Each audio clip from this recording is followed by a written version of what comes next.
موضوع الدرس ما يتعلق بأحوال النصارى مع موالاتهم بالمؤمنين. سورة المائدة، تفسير ابن كثير.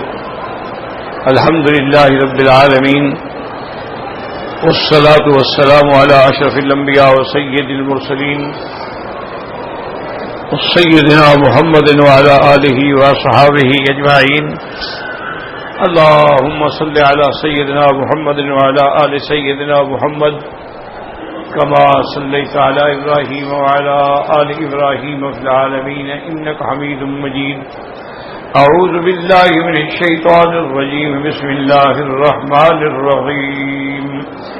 لتجدن أشد الناس عداوة للذين آمنوا اليهود والذين أشركوا ولتجدن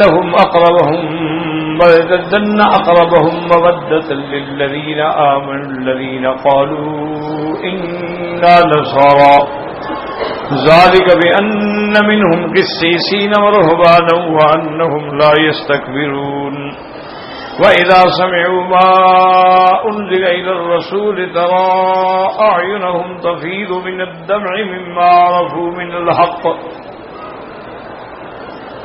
يقولون ربنا آمنا فاكتبنا مع الشاهدين. وما لنا لا نؤمن بالله وما جاءنا من الحق ونطمع أن يدخلنا ربنا مع القوم الصالحين. فأثابهم الله بما قالوا جنات تجري من تحتها الأنهار خالدين فيها وذلك جزاء المحسنين. والذين كفروا وكذبوا بآياتنا أولئك أصحاب الجحيم. قال المؤلف المفسر رحمه الله تعالى: أدام النفع بعلومه وعلومكم في الدارين آمين. إلى أن قال: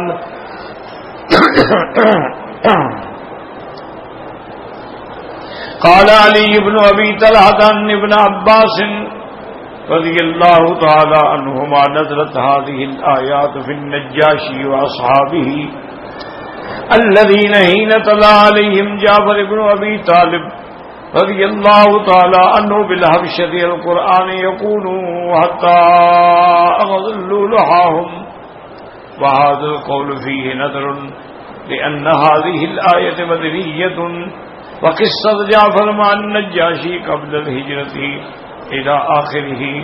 اب مفسر رحمۃ اللہ علیہ فرماتی ہیں کہ آیات مبارکہ جو ہیں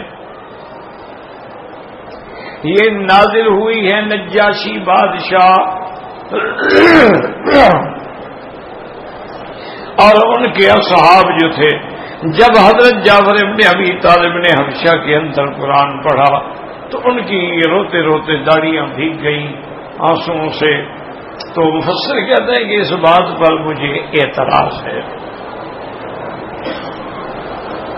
اس لیے کہ یہ سورت مبارک جو ہے سورت مدنیہ ہے، اور جعفر ابن ابی طالب رضی اللہ تعالی عنہ کا جو قصہ ہے وہ تو پہلی ہجرت ہے حبشہ کی طرف، یعنی مدینہ منورہ سے بھی پہلے حضور صلی اللہ علیہ وسلم کے حکم پر صحابہ نے حبشہ ہجرت کی تھی، اور سب سے پہلی ہجرت میں 12 آدمی تھے جن میں حضرت عثمان رضی اللہ تعالی عنہ اور حضور کی بیٹی رقیہ رضی اللہ تعالی عنہ بھی شامل تھی.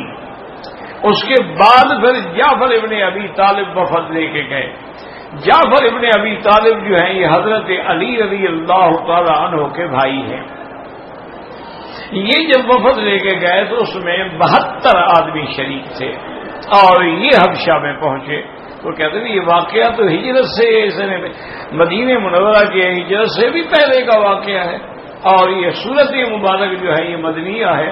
تو یہ کہنا کہ یہ آیات اسی وجہ سے اتری ہیں یہ بات درست نہیں ہے. وقال سعيد بن جبير والصدي وغيرهما نزل في وفد بعثهم النجاشي إلى النبي صلى الله عليه وسلم لِيَسْمَعُوا كَلَامَهُ وَيَرَوْا صِفَاتَهُ فَلَمَّا رَأَوْهُ وَقَرَأَ عَلَيْهِمُ الْقُرْآنَ أَسْلَمُوا وَبَكُوا وَخَشَعُوا ثُمَّ رَجَعُوا إِلَى النَّجَّاشِي فَأَخْبَرُوهُ۔ اب مفسر رحمۃ اللہ علیہ فرماتے ہیں کہ صحیح روایت مبارک جو ہے وہ یہ ہے، جس کو حضرت سدی اور باقی مفسرین نے بھی فرمایا ہے کہ نجاشی نے مسلمانوں سے مکالمہ کرنے کے بعد ایک وفد بھیجا حضور کی خدمت میں صلی اللہ علیہ وسلم۔ اس وفد میں بڑے بڑے علماء بھی تھے اور بڑے بڑے درویش بھی تھے۔ وہ حضور پاک کی خدمت میں آئے۔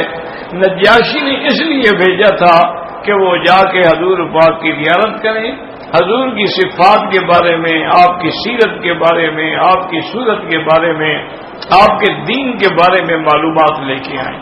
تو جب وہ مدینہ منورہ میں آئے تو ان پہ حضور نے قرآن پڑھا، اور بعض روایات میں یہ بھی آتا ہے کہ آپ نے سورت یاسین کی تلاوت کی۔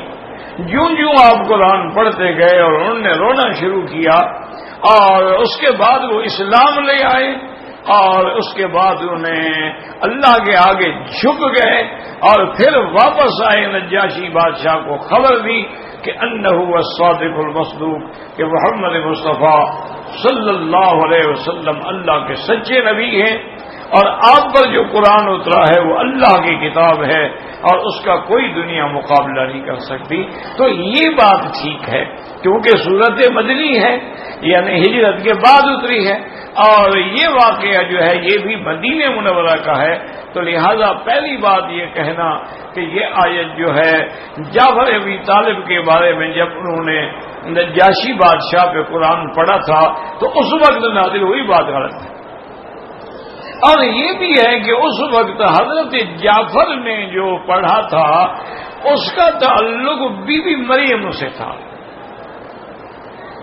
کیونکہ اس نے سوال بھی یہی کیے تھے کہ عیسیٰ علیہ السلام کے بارے میں تم لوگوں کا کیا عقیدہ ہے، اور بی بی مریم کے بارے میں تمہارا کیا عقیدہ ہے۔ تو پھر حضرت جعفر نے تلاوت کی اور قصہ سیدہ مریم بیان فرمایا کہ آپ کا بچہ پیدا ہوا اور آپ کی قوم آئی، انہوں نے آ کے اعتراض کیا کہ یا اخت ہارون ما کانت ابوک امرأ سوء وما کانت امک بغیہ، کہ اے بی بی ہارون کی بہن، تمہاری والدہ کا خاندان بھی پاک ہے، تمہارے باپ کا خاندان بھی پاک ہے، نسلوں سے پاک لوگ چلے آ رہے ہو،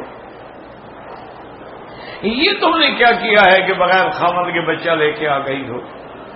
اچھا، اس میں بھی ایک بات کا خیال رکھا کریں کہ یہاں قرآن میں لفظ ہے یا اخت ہارون، تو بہت سارے مفسرین کو غلطی لگی ہے کہ ہارون سے مراد موسیٰ علیہ السلام کے بھائی ہیں، تو یہ غلط بات ہے۔ موسیٰ علیہ السلام کے درمیان اور عیسیٰ علیہ السلام کے درمیان میں تو 600 سال کا فاصلہ ہے، اور ہارون علیہ السلام کی وفات تو موسیٰ علیہ السلام سے بھی پہلے ہو گئی ہے۔ تو لہذا یہ کہنا کہ اس سے مراد ہارون علیہ السلام، یہ غلط بات ہے۔ ہارون ان کے خاندان میں کوئی شخص تھا جو اللہ کے اولیاء میں تھا، عباد اللہ الصالحین میں تھا، اس سے نسبت کی گئی کہ بی بی تم تو ہارون کی بہن ہو، اتنے پاک آدمی کی بہن ہو، اور تم نے یہ غلطی کیسے کی ہے۔ اس سے مراد جو ہے وہ موسیٰ علیہ السلام کا بھائی ہارون نہیں ہے۔ یہی مشکل ہوتی ہے کہ بہت سارے لوگ جو محض مطالعے کی بنا پر تفسیر قرآن لکھنی شروع کر دیتے ہیں، کتابیں لکھنی شروع کر دیتے ہیں، ان میں یہی مشکل ہے جو ٹھوکریں کھاتے ہیں۔ اگر استاد کا ساتھ ہو نا جی، آدمی پھر ٹھوکر سے بچ جائے، کہ جہاں مشکل ہوئی استاد کی خدمت میں چلے گئے، حضرت یہ آیت سمجھ نہیں آ رہی، مسئلہ حل ہو گیا۔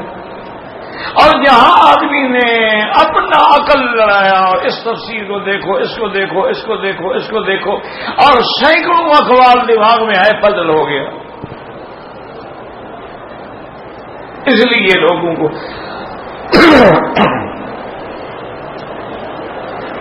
آج کل بہت سارے لوگ جو ہیں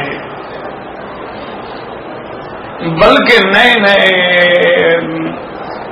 بڑے بڑے مولوی اور بڑے بڑے اسکالر اور بڑے بڑے ڈاکٹر انہوں نے بھی یہ نعوذ باللہ فتویٰ دے رکھا ہے کہ عورت کے لیے چہرے کا پردہ ہی نہیں.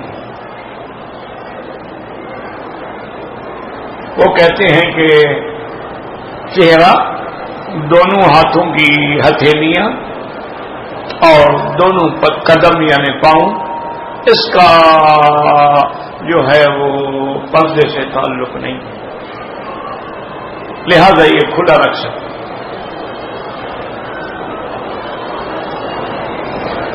انا للہ و انا الیہ راجعون. اچھا، ان کو ٹھوکر کیوں لگی ہے؟ یاد رکھو کہ وہ ستر میں اور حجاب میں فرق نہیں کر سکے بیچارے. ستر اور چیز ہے، یاد رکھو، حجاب اور چیز ہے.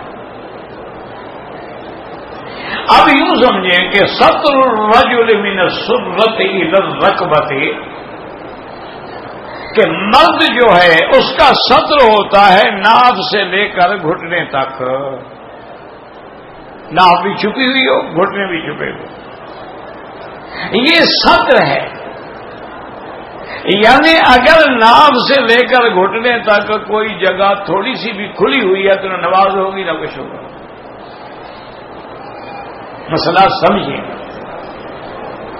یہ میرے بہت سارے بھائی، بعض تو مجبوراً بھی کہ پیٹ بڑا ہے بیچاروں کی چادر نیچے چلی جاتی ہے، لیکن بعض اس کا خیال بھی نہیں کرتے ہیں کہ احرام باندھتے ہیں، یہ نہیں سوچتے کہ احرام ہمارا ناف کے اوپر ہے یا نیچے ہے. اگر وہ ناف کے نیچے ہے اور اوپر کچھ حصہ ایک انگشت کے برابر بھی ظاہر ہے تو نہ طواف ہوگا. جب طواف نہیں ہوگا صفا نہیں ہوگی، عمرہ بھی نہیں ہوگا.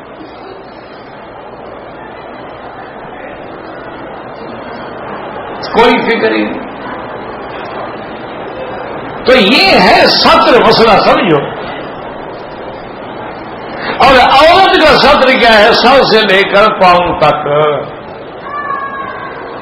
اس کے ستر سے مستثنا کیا ہے؟ چہرہ، دو ہاتھ اور دو پاؤں. یہ ستر میں شامل نہیں. کیا مانا؟ اگر عورت کا چہرہ نماز میں کھلا ہے ٹھیک ہے، کوئی بات نہیں، نماز ہو جائے گی. ہاتھ کھلے ہیں نماز ہو جائے گی، پاؤں کھلے ہیں نماز ہو جائے گی. یہ چہرہ اور ہاتھ جو ہیں پاؤں، یہ ستر سے مستثنا ہے. اللہ کے بندے حجاب سے مستثنا نہیں ہے.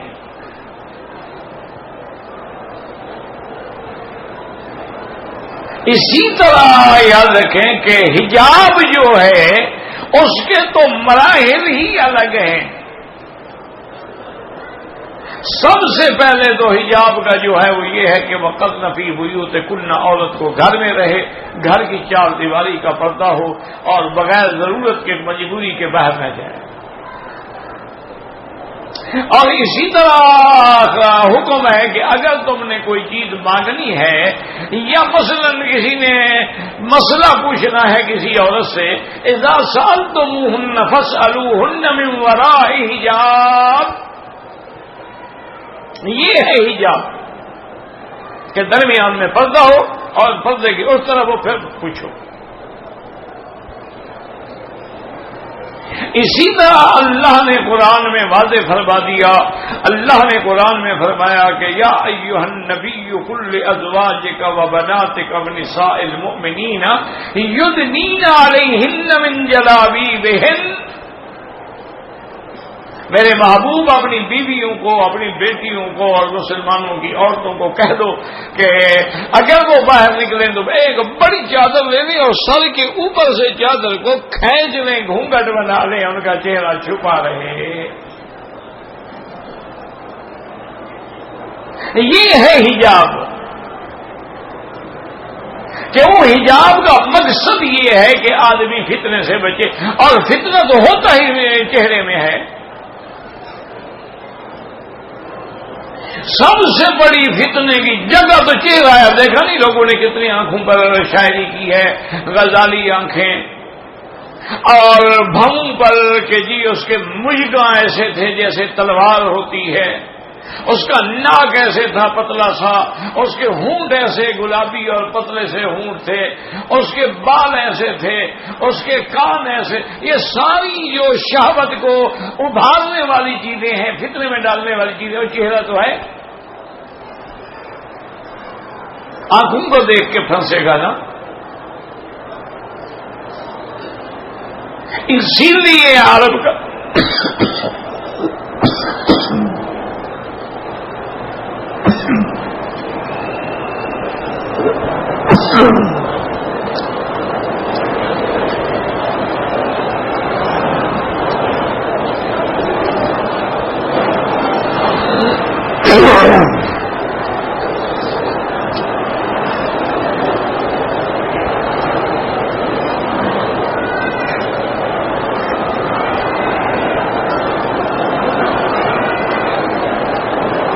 یاد رکھیں, اسی لیے علماء کہتے ہیں کہ اولاً النظرہ, تو سب سے پہلے آدمی کی عورت کے چہرے پہ نظر پڑتی ہے.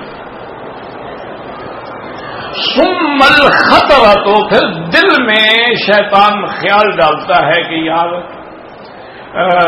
لڑکی تو بڑی خوبصورت ہے.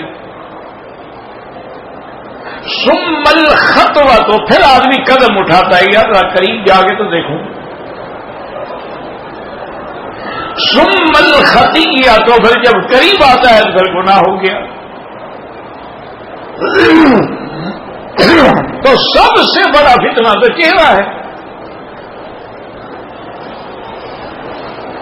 اس لیے قرآن نے ہوگا. حضرت ابن عباس کے پاس ایک آدمی آیا, اس نے کہا جی یہ اللہ نے جو حکم دیا ہے کہ یدنین علیہن من جلابیبہن, عورت ایک بڑی چادر اپنے سر کے اوپر کھینچ کے رکھے, تو کیسے ہے؟ حضرت نے باقاعدہ چادر منگوائی اور چادر کو باقاعدہ سر کے اوپر رکھا, اس کے بعد اپنا سارا منہ چھپایا, صرف اپنی ایک آنکھ ظاہر رکھی. فرمایا یہ مانا ہے یدنین علیہن من جلابیبہن. اور اسی طرح سے حضور صلی اللہ علیہ وسلم کی بی بی سیدہ عائشہ فرماتی ہیں کہ حالت احرام میں بھی ہم چہرہ کھلا رکھتے. اذا حازین الرجال, اگر بندے قریب آ رہے ہوتے, صدلنا علی وجوہنا, تو ہم اپنے چہروں پہ چادر ڈال دیتے. تو پردہ تو ہے ہی یہ چہرے کا. ایک عورت نے حضور کی خدمت میں آئی اور پردے میں ہے, پردے کے پیچھے سے اس نے کوئی چیز حضور کو دینا چاہی, حضور نے ہاتھ کھینچ لیا. آپ نے فرمایا عائشہ مجھے کیا پتا ہے, یاد رجل من امرأۃ, عورت کا ہاتھ ہے یا مرد کا ہاتھ ہے, میں کیسے اس کے ہاتھ سے کوئی چیز لے سکتا ہوں. اور اسی پر حضور نے یہ بھی حکم دیا کہ عورتیں جو ہیں وہ اپنے ناخن پر مہندی لگایا کریں تاکہ پتہ لگے کہ عورت کا ہاتھ ہے. تو ہاتھ کا بھی پردہ ہے. حضور کے خاتمے حضرت انس رضی اللہ عنہ, جو بالکل بچپن سے چھوٹے بچے تھے اور حضور کی خدمت میں آئے, 10 سال خدمت کی ہے. جب یہ پردے کی آیت اتری, حضرت روز آتے تھے, ہمیں حدث بس اب گھر میں داخل نہیں ہونا, اللہ نے پردے کا حکم دے دیا.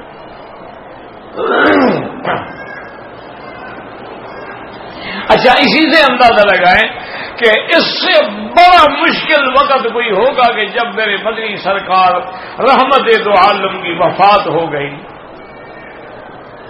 حضور صلی اللہ علیہ وسلم کا جسد مبارک بی بی عائشہ کے حجرے میں چارپائی پہ موجود ہے اور ساری حضور کی بیویاں بیٹھی ہوئی ہیں, بی بی عائشہ بیٹھی ہیں.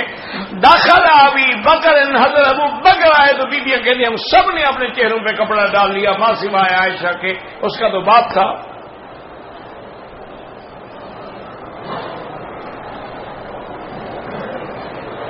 یعنی اس وقت نعوذ باللہ مدینے کا شہر ہو, روضہ محمد مصطفیٰ ہو، سرکار مدینہ کا جسد مبارک بھی ابھی موجود ہو، اور پاس بیٹھنے والی بھی ازواج رسول اللہ امہات المومنین ہوں، جن کی صفائی اللہ نے قرآن میں بیان کی ہو، آنے والا بھی ابو بکر ہو، اس سے بھی پردہ کیا جا رہا ہے، تو باقی کون ہے بھائی؟ کہ جی چہرہ اور ہاتھ پاؤں کھلے رہیں تو کوئی بات نہیں۔ آج کل بڑے بڑے جناب لیکچر دینے والوں نے نعوذ باللہ، اور وجہ کیا ہے کہ یا تو ٹھوکر لگی ہے یا پھر یورپ کے فلسفے سے اور لٹریچر سے متاثر ہو کر ان کو راضی کرنے کے لیے کہ ہم بڑے لبرل لوگ ہیں، ایسی باتیں کرتے ہیں۔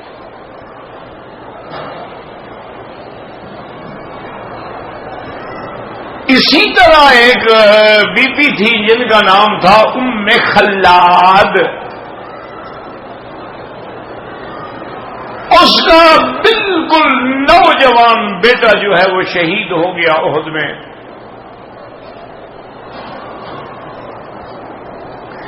یا بعض روایات میں ہے کہ نہیں، احد میں نہیں، کسی دوسری جنگ میں وہ شہید ہوا ہے۔ بی بی ام خلاد جو ہیں حضور کی خدمت میں آئیں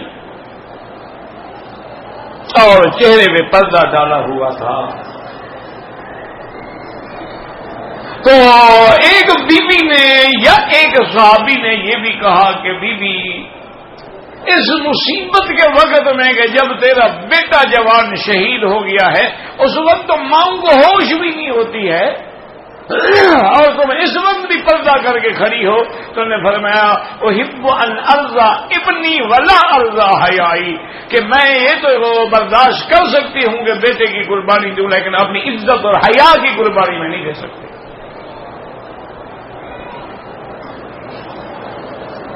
اس وقت بھی بی بی پردے میں۔ سیدہ فاطمہ الزہرا رضی اللہ عنہا سیدنا علی رضی اللہ عنہ کو آپ نے وصیت فرمائی کہ علی، میری موت اگر رات کو ہو جائے، اور میں چاہتی ہوں کہ رات کو ہو، تو رات میں ہی مجھے غسل دے کے میرا جنازہ رات میں پڑھ لینا، انتظار نہ کرنا دن کی۔ اسی کو خارجیوں نے فتنہ بنایا ہے نا کہ نعوذ باللہ بی بی فاطمہ پہ چونکہ حضرت علی نے بڑے ظلم کیے تھے، مارا تھا اور بدن پہ داغ تھے، اس لیے وہ حضرت علی چھپانا چاہتے تھے کہ اس کے بدن کو غسل کے وقت کوئی دیکھ کے میری زیادتیاں نہ کھل جائیں۔ دشمن تو موقع کی تلاش میں ہوتا ہے نا، موقع ملا اس نے قصہ بنا دیا۔ حضرت علی رضی اللہ تعالی نے فرمایا کہ یا ام الحسن والحسین، کیا کہہ رہی ہیں آپ؟ انت بنت رسول اللہ، حضور کی بیٹی ہو، مصطفیٰ کی بیٹی ہو، مرتضیٰ کی زوجہ ہو، حسن حسین اور ام کلثوم کی اماں ہو، اور تم سب سے اقرب الی رسول اللہ ہو۔ تمہارے جنازے پہ تو صرف مدینہ نہیں، مدینہ کے باہر کے لوگ بھی آئیں گے جنازہ پڑھنے کے لیے۔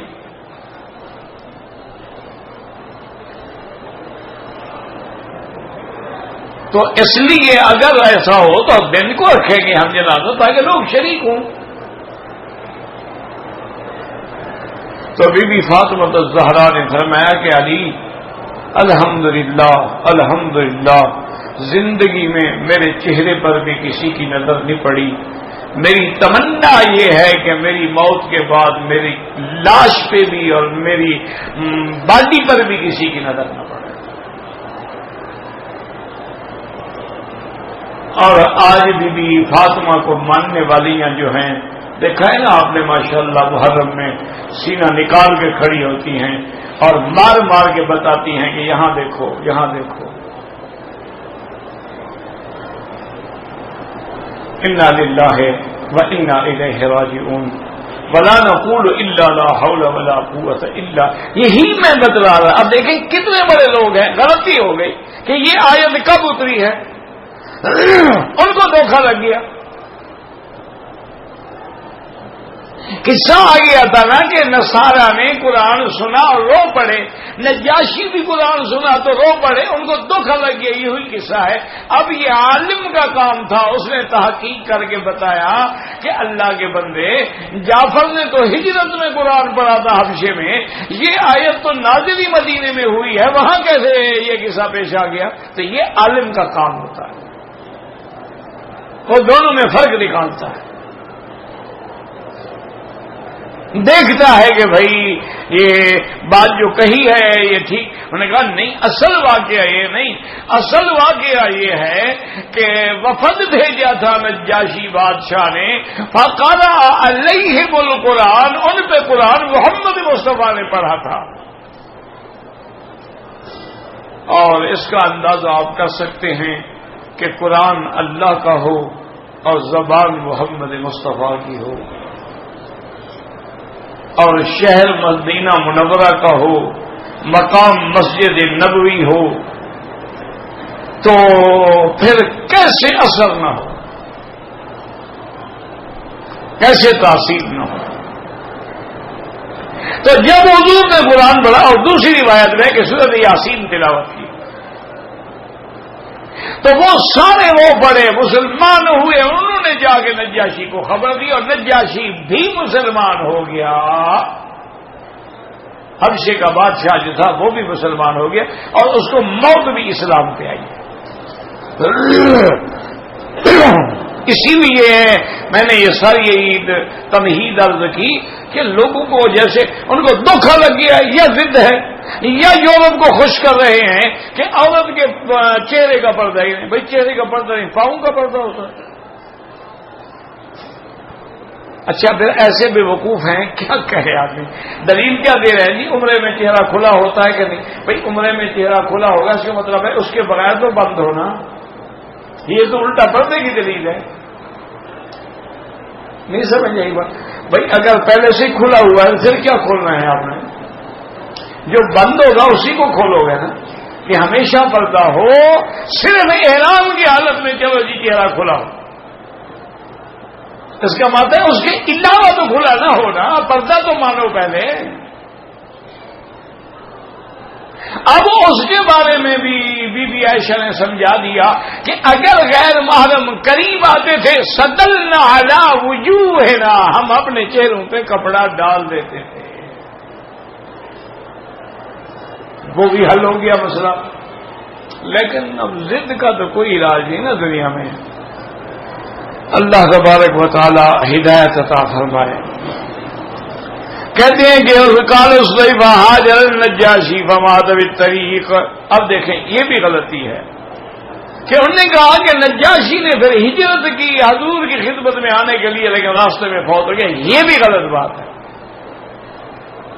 نجاشی نے اپنے بیٹے کو 72 آدمی دے کے بھیجا تھا حضور کی خدمت میں، ان کی کشتی الٹ گئی، وہ مر گئے۔ اب اس کو دھوکہ لگ گیا، اس نے کہا نجاشی راستے میں مر گئے۔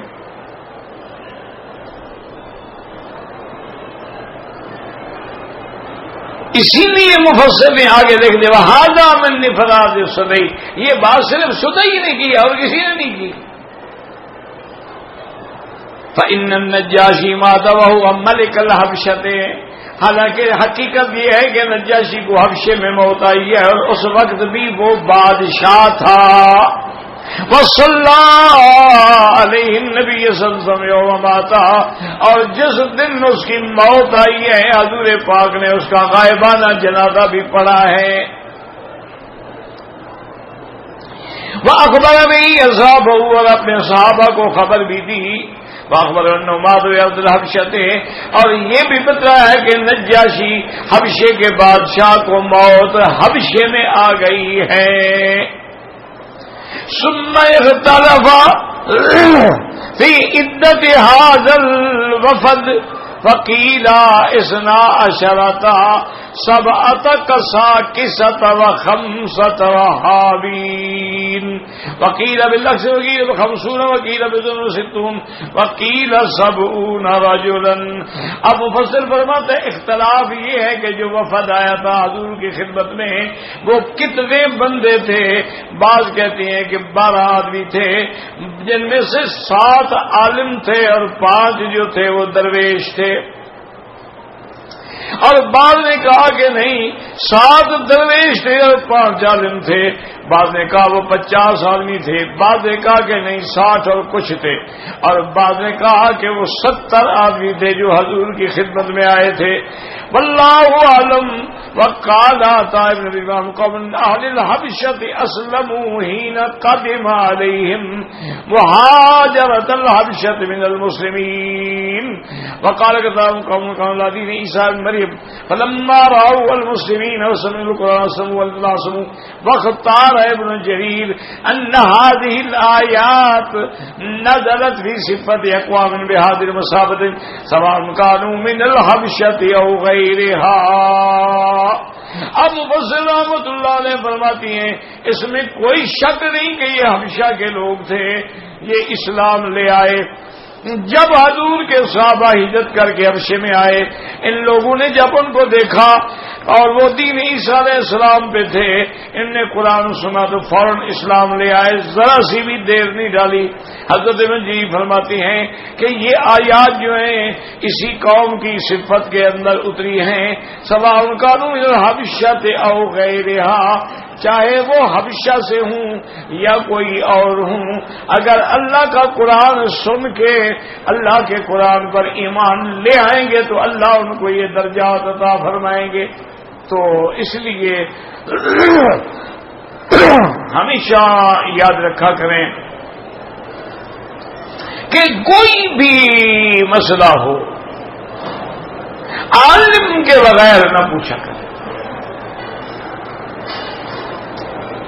اس کی وجہ یہ ہے کہ یہ عالم فرق کر سکتا ہے کہ یہ حدیث ہے یا سنت ہے. یہ ہر آدمی فرق نہیں کر سکتا. حدیث میں ایک چیز ہے لیکن وہ سنت نہیں ہوتی. کیا مانا؟ مثلاً حضرت عبداللہ ابن زبیر بی بی عائشہ کی خدمت میں آئے. جھگڑا یہ ہو گیا صحابہ میں کہ وضو کرنے کے بعد اگر آدمی نے اپنا ہاتھ عورت کو لگا دیا, بیوی کو لگایا, تو کیا وضو ٹوٹ جاتا ہے یا نہیں ٹوٹتا ہے؟ اسی طرح عورت نے بھی وضو کے بعد خاوند کو ہاتھ لگایا تو کیا بھئی وضو ٹوٹ جاتا ہے یا نہیں ٹوٹتا ہے؟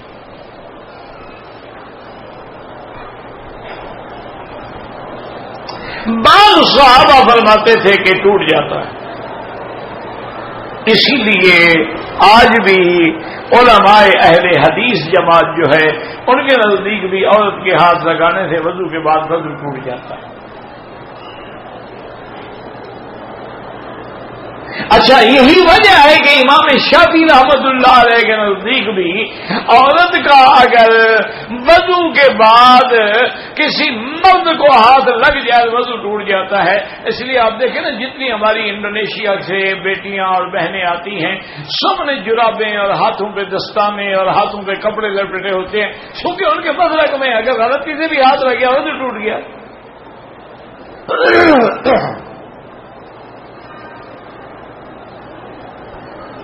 تو ایک قول تو یہ ہو گیا کہ عورت کو ہاتھ لگانے سے وضو ٹوٹ جاتا ہے. یاد رکھو, سمجھو بس بات کو. اللہ کے لیے عمرے پہ آئے ہو کہ ایک آدھا مسئلہ بھی سمجھ جاؤ نا تو پھر سمجھو کام بن گیا. اچھا, دوسرا مسئلہ یہ ہے کہ بعض علماء یہ کہتے ہیں کہ وضو کے بعد عورت کو اگر شہوت سے ہاتھ لگایا ہے تو وضو ٹوٹ جاتا ہے.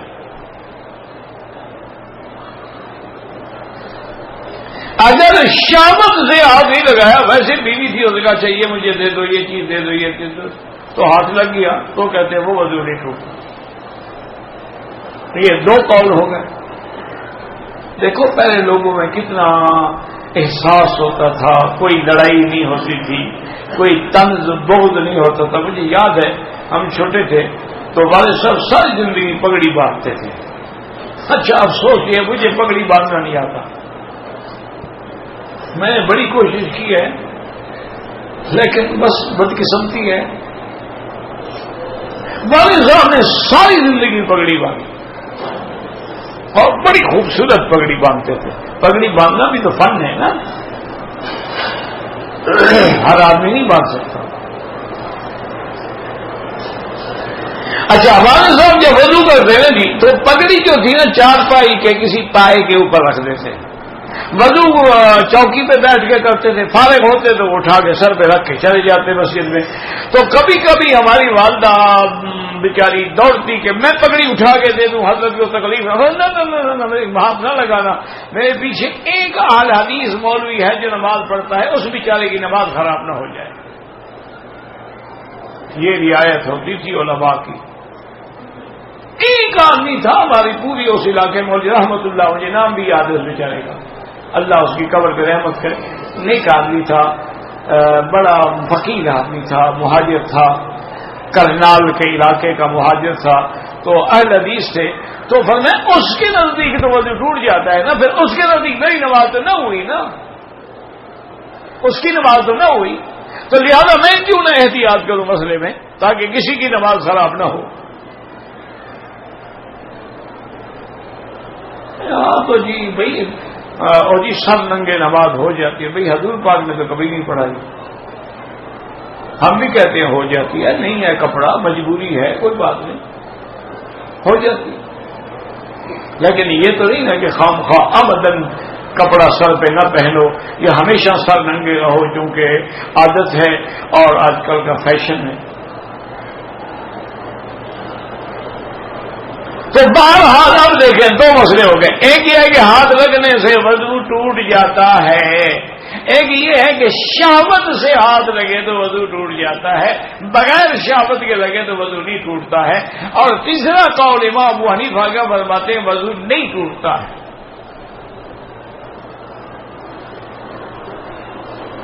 اب عبداللہ ابن الزبیر نے بی بی عائشہ سے آ کے مسئلہ پوچھا. مسئلے پوچھنے میں یاد رکھو کبھی شرم نہیں ہوتا. دین میں کیا شرم ہوتا ہے؟ انہوں نے آ کے مسئلہ پوچھا. انہوں نے کہا کہ اما عائشہ ایک مسئلہ بتائیں, کبھی ایسا ہوا ہے کہ حضور نے وضو کے بعد کسی بیوی کو ہاتھ لگایا ہو یا سینے سے لگایا ہو یا بوسہ دیا ہو اور پھر دوبارہ وضو کیا یا نہیں کیا؟ تو بی بی عائشہ نے فرمایا کان یقبل بعض ازواجہ ولم یتوضا.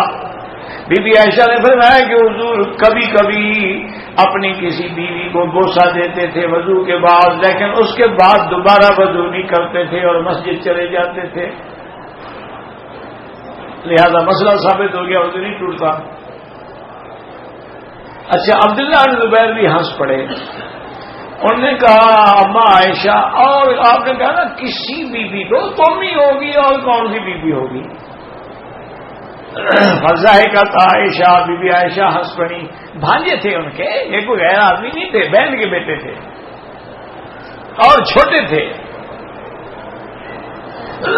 تو اب مسئلہ یہ نکلا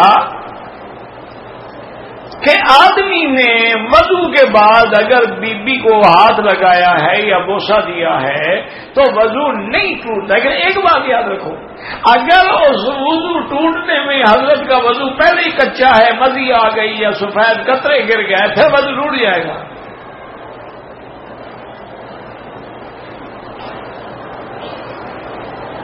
اب دیکھیں یہ حدیث ہے اور صحیح حدیث ہے لیکن سنت نہیں ہے. جو بعد میں سمجھانا چاہتا تھا خدا کرے سمجھ آ جائے. یہ حدیث تو ہے لیکن سنت نہیں ہے. اگر سنت ہوتی تو پھر تو وضو کر کے ہر آدمی پہلے بیوی کو بوسہ دینے جائے, اور جس کی بیوی یہاں نہ ہو وہ کیا کرے؟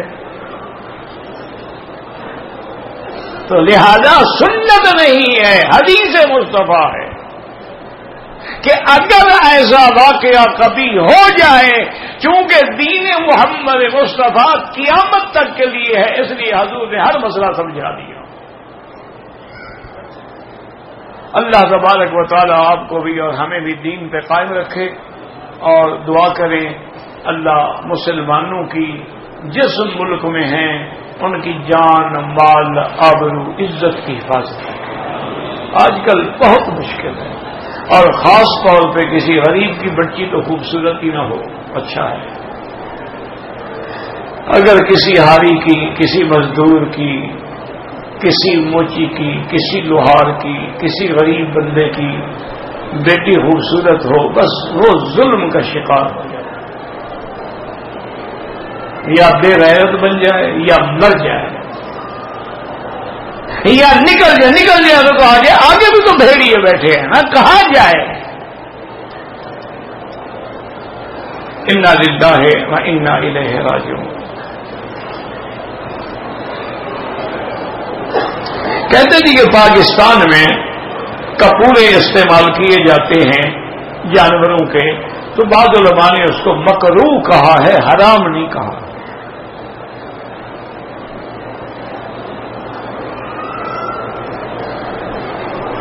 کہتے جی کہ حضرت عطا اللہ شاہ بخاری کو شاہ جی کہتے ہیں، مشہور ہو گئے تھے نا، اس لیے وہ نام زبانوں پہ چڑھ جاتا ہے، ورنہ تو نام تو حضرت کا عطا اللہ شاہ تھا۔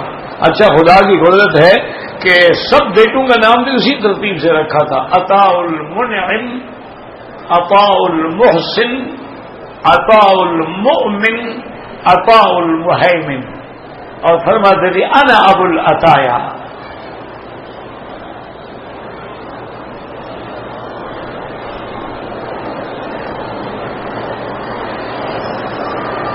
کہتے تھے کہ حضرت ابو بکر، حضرت عمر، حضرت عثمان، یہ لوگ عرب کے تھے، اب بھی ان کی اولادیں ہیں۔ یہ قریشی کہاں سے آ گئے ہیں آپ کے پاس؟ یہ ساری قریش کی اولاد تو ہیں، اللہ کے بندے، بنو امیہ، بنو عباس، یہ سارے ان لوگوں کی اولادیں تو ہیں۔ حضرت عثمان بنو امیہ میں سے تھے۔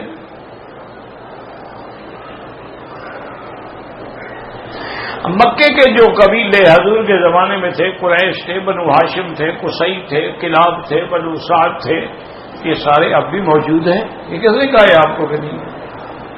سارے قبیلے موجود ہیں ماشاءاللہ۔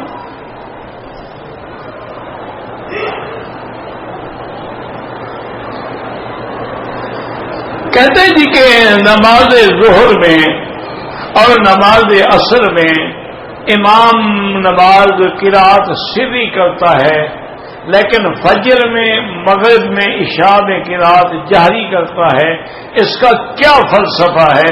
پہلی بات یہ سمجھو، ہم اللہ کے حکم کے پابند ہیں، فلسفے سمجھنے سمجھانے کے پابند ہی نہیں۔ دیکھو نا جی، اب کوئی آپ سے پوچھے کہ اللہ نے آپ کو کھانے کے لیے منہ دیا ہے، ناک نہیں دیا، اس کا کیا فلسفہ ہے؟ ناک سے بھی کھایا کرو۔ اللہ نے دیکھنے کے لیے آنکھیں دی ہیں، سننے کے لیے نہیں دی۔ اللہ نے کان سننے کے لیے بنائے، دیکھنے کے سمے کیا فلسفہ ہے جناب؟ یہ فلسفہ تم مجھے بتا دو، وہ میں بتا دوں۔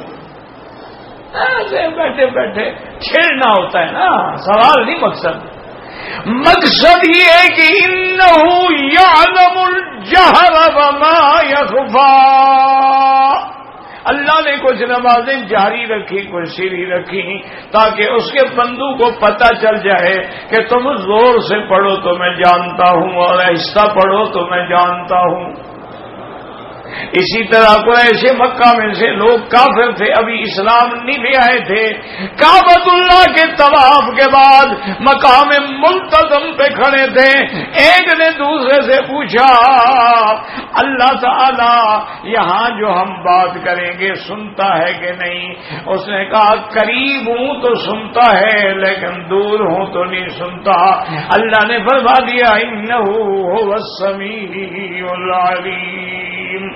اور ظالموں، میں تو ایسا سننے والا ہوں کہ اگر نملتن سودا فی لیلۃ ظلما علی الصخرۃ السما، اگر سیاہ رنگ کی چوٹی ہو، سیاہ رات ہو، سیاہ پتھر ہو، اس پہ بھی چل رہی ہو تو اس کے پاؤں کا خسخاس بھی سنتا ہوں۔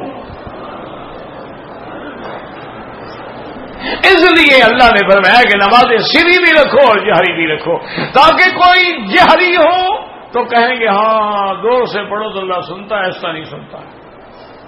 دونوں چیزیں آ گئی تاکہ تمہیں پتہ لگ جائے کہ وہ ظاہری بھی سنتا ہے، وہ جہرن بھی سنتا ہے، وہ سرن بھی سنتا ہے، بلکہ ایک جگہ لفظ ہے یعلم السر واخفا، ایک جہر ہے، ایک سر ہے، ایک اخفا ہے۔ جہر وہ ہے جو زور سے پڑھو کے ساتھ والا سن رہا ہے، اور سر وہ ہے جو پڑھو تم خود سن رہے ہو۔ اللہ نے فرمایا اخفا، میں تو اس کو بھی جانتا ہوں جو ابھی تیرے دل میں ہے، زبان پہ بھی نہیں آئی ہے۔ سمجھ آیا ہے؟ اس لیے کوئی نمازیں جہری ہیں اور کوئی سری۔ اور بعض علماء نے فرمایا اس میں حکمت ہے، صبح کی نماز میں آدمی نیند سے اٹھا ہوتا ہے، اللہ نے حکم دیا میرا مدنی زور زور سے قرآن پڑھو تاکہ سونے والے جاگ جائیں۔ اور مغرب میں تھکا ہوا ہے، سارا دن مارکیٹنگ کی ہے، تو اب غفلت کی وجہ سے کہیں بیچارہ جمع ہی نہ لے رہا ہو، زور سے قرآن پڑھو تاکہ تیرے قرآن میں توجہ ہو جائے۔ اور ظہر اثر کو تو ہر آدمی ہوشیار ہوتا ہے، جو نلائق سے نلائق ہو وہ بھی 8 گھنٹے لے کے تو اٹھا ہوا ہوتا ہے نا، چلو رات کو 1 بجے بھی سوئے ظہر تک تو اٹھ ہی جائے گا نا۔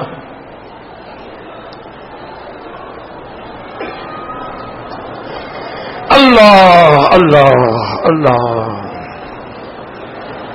تبلیغ کے بارے میں وضاحت کریں، کیا وضاحت کریں کہ گناہ کا کام کرتے ہیں؟ نہیں، وضاحت تو تا کی جائے نا، یہ گناہ ہے یا ثواب ہے، حلال ہے یا حرام ہے، نکاح ہے یا زنا ہے۔ تبلیغ جو ہے اللہ کے قرآن کا اور نبی کا وظیفہ ہے، اس میں کون ہوں میں وضاحت کرنے والا؟ اللہ کا حکم ہے کہ بلغ ما انزل الیک من ربک، میرا مدنی آپ نے تبلیغ نہ کی تو آپ نے رسالت ادا ہی نہیں کی۔ حضور نے حکم دیا فلیبلغ الشاہد الغائب، حضور نے حکم دیا بلغوا انی ولو آیۃ، تو تبلیغ کے بارے میں کیا وضاحت کریں جناب؟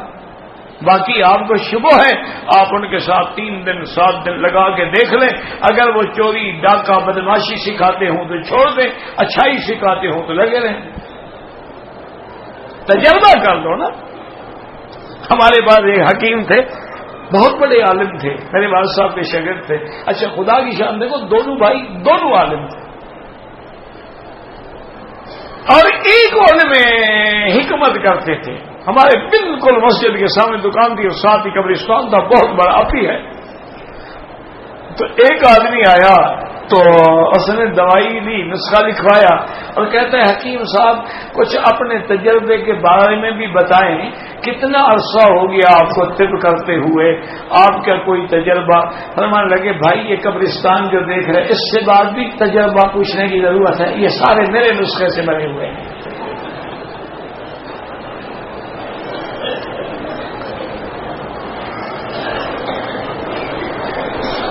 آپ کا ایک شاگرد تھا، پہلے اس کی داڑھی تھی، اب اس نے داڑھی چھوٹی کرا، کوئی ٹکر گیا ہوگا نا ظاہر حدیث سمجھنے والا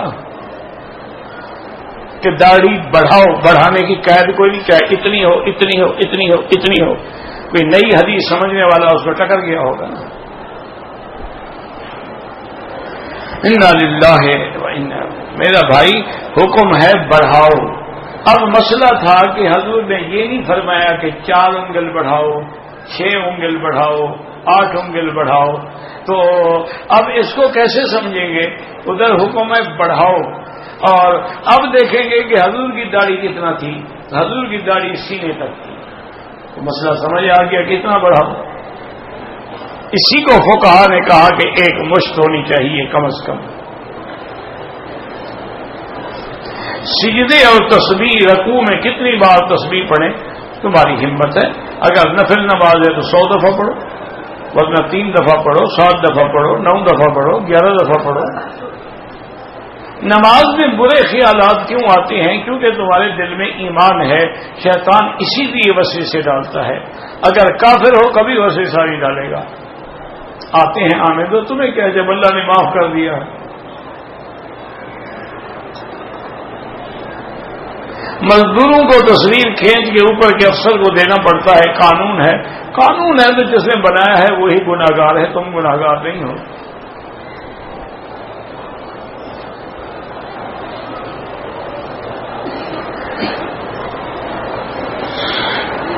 جیرانہ سے عمرہ کرنا، میرا بھائی جتنی دیر عمرے میں لگتی ہے اتنی دیر طواف کرو تو طواف افضل ہے۔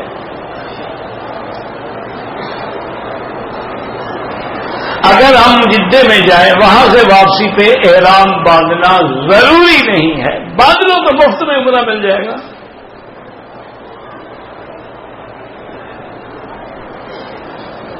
آپ نے وظیفہ بتایا تھا، اس وقت بھی دماغ میں ہوگا، بتایا ہوگا، میں پیر شیر تو ہوں نہیں کبھی یاد رکھوں وظیفے اپنے، جو اللہ نے دماغ میں دل میں ڈال دیا میں نے بتا دیا، پھر مجھے بھی بھول گیا اور آپ کو بھی بھول گیا ماشاءاللہ۔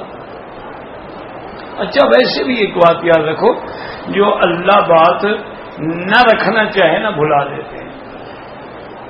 حضور فرماتے حدیث میں ہے لیلۃ القدر کا اللہ نے مجھے علم دیا کہ آج لیلۃ القدر ہے، فرمایا میں نے کہا صبح نماز کے بعد صحابہ کو بتاؤں گا، وہ انسیتھا اللہ نے بھلا دیا تاکہ یہ رات رات ہی رہے۔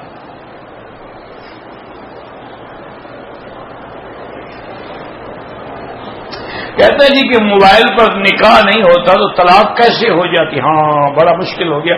طلاق کے لیے دونوں کا اکٹھے ہونا ضروری نہیں ہے، عقل کیا کرو، میں نے کل بھی سمجھایا تھا، نکاح میں اکٹھے ہونا ضروری ہے۔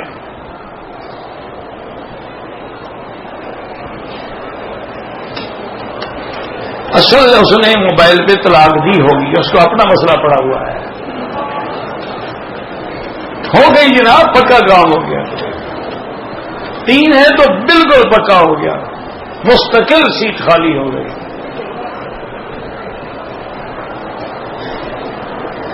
آپ کا اللہ کروڑوں رحمتیں کریں، بڑی مہربانی ہے، آپ میرے لیے دعا کرتے ہیں، گنہگار کو یاد کرتے ہیں، اللہ آپ کی جزائے خیر دے۔ شوہر بیوی کا جسم دیکھ سکتا ہے، بالکل دیکھ سکتا ہے، میں نے تو کل بھی کہا تھا کہ دیکھ سکتا ہے لیکن کوئی ایسی قیمتی چیز نہیں کہ دیکھا جائے۔ میں نے یہ بتایا تھا کہ میں نے تو کہا تھا کہ دیکھ نہیں بلکہ چاٹ بھی سکتے ہو۔ تمہیں سمجھ نہیں آیا مسئلہ، میں کیا کروں؟ سوال لکھنے والے کی توہین کر، یہ سوال لکھنے کے قابل ہے جو اسے لکھا ہے، ایسے آدمی کی توہین نہ کریں، کیا سر پہ بٹھاؤں؟ اکیلے میں آ کے پوچھ لیتا۔ توہین تو اس نے کی ہے سارے بیٹھنے والوں کی۔ جواب نہ دوں گا کہ مولوی صاحب نے جواب نہیں دیا۔ میں نے تو پھر بھی حدیث آپ کو بتائی کہ بی بی عائشہ فرماتی ہے واللہ ما رأى منی، حضور نے کبھی میرے بدن پہ نظر نہیں ڈالی، واللہ ما رأیت منہ، اور مجھے اللہ کی قسم ہے میں نے حضور کا بدن کبھی نہیں دیکھا۔ اللہ نے ایک توالد تناسل ایک سلسلہ رکھا ہے کہ اولادیں پیدا ہوتی رہیں، یہ کوئی ایسی قیمتی چیز تو نہیں ہے کہ اس کے لیے آدمی بڑا غور کرے اور بڑا فکر کرے اور بڑا اس کے اندر توجہ اپنی ڈالے۔ بلکہ آپ کو میں ایک اور بات بھی بتا دوں، چڑھتے ہیں تو چڑھتے رہیں، باقاعدہ علماء طب نے لکھا ہے کہ النظر الی فرج المرأۃ یورث الابا، جو آدمی اپنی بیوی کی شرمگاہ کو بڑا تاڑ تاڑ کے دیکھتا رہے انشاءاللہ جلدی اندھا ہو جائے گا۔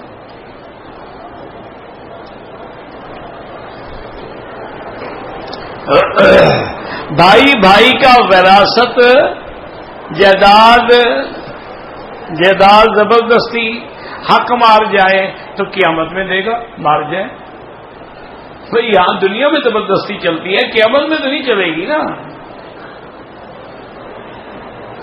ہمارے لوگ نماز جنازہ میں فاتحہ نہیں پڑھتے، اچھا کرتے ہیں، نماز جنازہ نماز ہے ہی نہیں، وہ تو ہے ہی دعا۔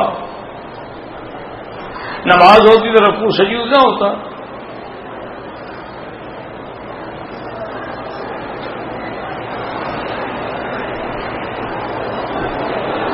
میں مدینے سے عمرے کی نیت سے چلا، لیکن علم نہیں تھا، میقات گزر گیا، مکہ مکرمہ کے پہنچنے سے 2 گھنٹے پہلے احرام باندھ ہو گیا، چونکہ رابق جو ہے وہ بھی میقات ہے، اس کے قریب آپ نے احرام باندھ لیا، ٹھیک ہو گیا۔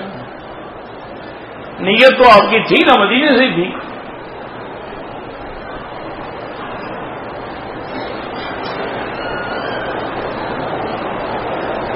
میرے گھر میں بہت زیادہ چوریاں ہوتی ہیں، سونے کے زیورات تک پریشانی بڑھ جاتی ہے۔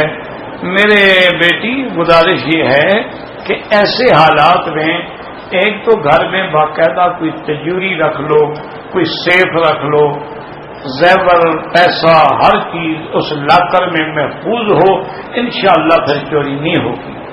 یہ ہماری غفلت ہوتی ہے، ہم مال پھینک دیتے ہیں، پرواہ نہیں کرتے، فنکشن سے واپس آئے زیور اتارے سائڈ کی ٹیبل پہ ڈال دیے، صبح آدمی نیند میں اٹھا تھکا ہوا چلا گیا، غسل کیا بھول گیا، تو کسی نوکر نے کسی نے چرا لیا، گھر والوں کے لیے صاف بن گیا۔ آپ احتیاط کریں اور لاکر میں رکھیں، اور رات کو سوتے ہوئے آیت الکرسی 7 دفعہ پڑھ کے پورے گھر کے باہر دم کر دیا کریں، ایسے اشارے سے، انشاءاللہ کوئی چور چوری نہیں کر سکے گا۔ یہ بھی حدیث میں ہے اور حضرت ابی ہریرہ کا واقعہ ہے۔ یہ جادوگروں کے پاس نہ جائیں، ان کے پاس جائیں گے تو انشاءاللہ اور چوری ہوگی۔ وہ خود رکھواتے بھی ہیں، چوری بھی کرواتے ہیں، انہوں نے اپنا دیکھو نا، اپنا کام تو کرنا ہے نا۔ ایک پیر کا بیٹا گیا، گندم کے زمانے کی کٹائی کا وقت تھا، ڈھیریاں لگی ہوئی تھی، تو اس نے جا کے ان سے کہا کہ بھائی مجھے دو۔ انہوں نے کہا یار ابھی تو ہم نے تقسیم بھی نہیں کی، ابھی تو ہم نے مزدوروں کو بھی حق نہیں دیا ہے، آپ کل یا پرسوں آ جانا۔ انہوں نے کہا اچھا، پیر سائیں کے بیٹے کو خالی پھیر رہے ہو، یاد رکھو میں پھونک ماروں گا آگ لگ جائے گی۔ وہ آدمی کوئی سمجھدار تھا گندم والا، اس نے نوکروں سے کہا کہ رات چھپ کے پہرا دو، یہ پیر کا بیٹا آگ لگانے آئے گا۔ وہ چھپ کے بیٹھ گئے، حضرت رات کو جناب 1 لیٹر مٹی کا تیل لے کے آ رہے تھے، انہوں نے پکڑ لیا، پھینٹی لگائی ٹھیک ٹھاک، پولیس کے حوالے کیا۔ انہوں نے کہا کہ ابا جان کی پیری تو کام نہیں آئی، خود محنت کروں۔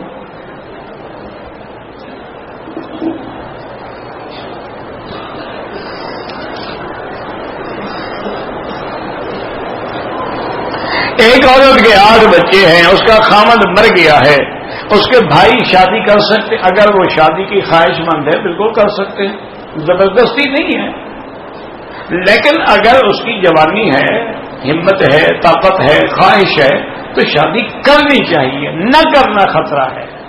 لیکن اگر وہ چاہے کہ میرے بچے خراب ہو جائیں گے، رل جائیں گے، دوسرا بندہ آئے گا میرے بچوں کو سنبھالے گا نہیں، تو پھر بچوں کے ساتھ زندگی بسر کر لیں۔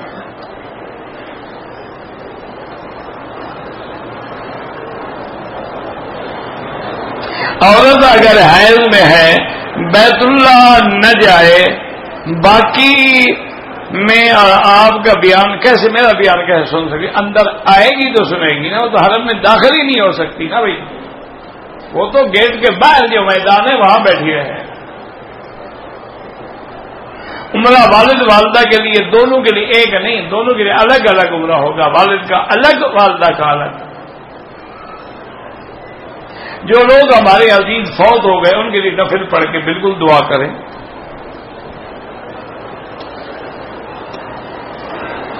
میں نبی پاک کو حیات مانتا ہوں، میرے والد صاحب حیات کے قائل نہیں، کوئی لڑائی نہ کیا کرو۔ صحابہ میں بھی اختلاف تھا، لیکن ایک بات یاد رکھو کہ انبیاء کی حیات میں اجماعی ہی ہے کہ انبیاء حیات ہے۔